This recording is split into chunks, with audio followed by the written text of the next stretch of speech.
CPM పార్టీలో సామాజిక న్యాయం ఉంటుందన్నారు ఆ పార్టీ రాష్ట్ర కార్యదర్శి జాన్ వెస్లీ. తెలంగాణలో సిపిఎం పార్టీ బలపడేందుకు కార్యాచరణ రూపొందిస్తామన్నారు. మతోన్మాద రాజకీయాలకు వ్యతిరేకంగా బలమైన శక్తిగా సిపిఎం ఎదుగుతుందన్నారు. వామపక్ష శక్తులను ఒక్కటిగా చేసి ప్రజా పోరాటాలను ఉధృతం చేస్తామన్నారు జాన్ వెస్లీ. సిపిఎం పార్టీ తెలంగాణ రాష్ట్ర కమిటీకి కార్యదర్శిగా ఎన్నుకున్నందుకు సిపిఎం పార్టీకి ధన్యవాదాలు తెలియజేస్తున్నాను.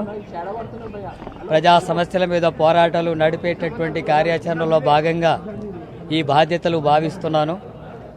తెలంగాణ రాష్ట్రంలో రైతులు, కూలీలు, కార్మికుల సమస్యలు ప్రభుత్వాలు పట్టించుకోవడం లేదు. రైతుల సమస్యలు గిట్టుబాటు ధర కానీ, అలాగే వాళ్ళు ఇచ్చినటువంటి వాగ్దానాల అమలు విషయంలో ప్రభుత్వాలు మాట తప్పుతున్నాయి. వ్యవసాయ కూలీలుగా ఉండేటటువంటి వాళ్ళ బతుకులు చితికిపోతున్నాయి. వాళ్ళ సమస్యలు పరిష్కరించడానికి ఇప్పుడు వచ్చినటువంటి కొత్త ప్రభుత్వం రేవంత్ రెడ్డి ప్రభుత్వం కూడా పట్టించుకోవడం లేదు.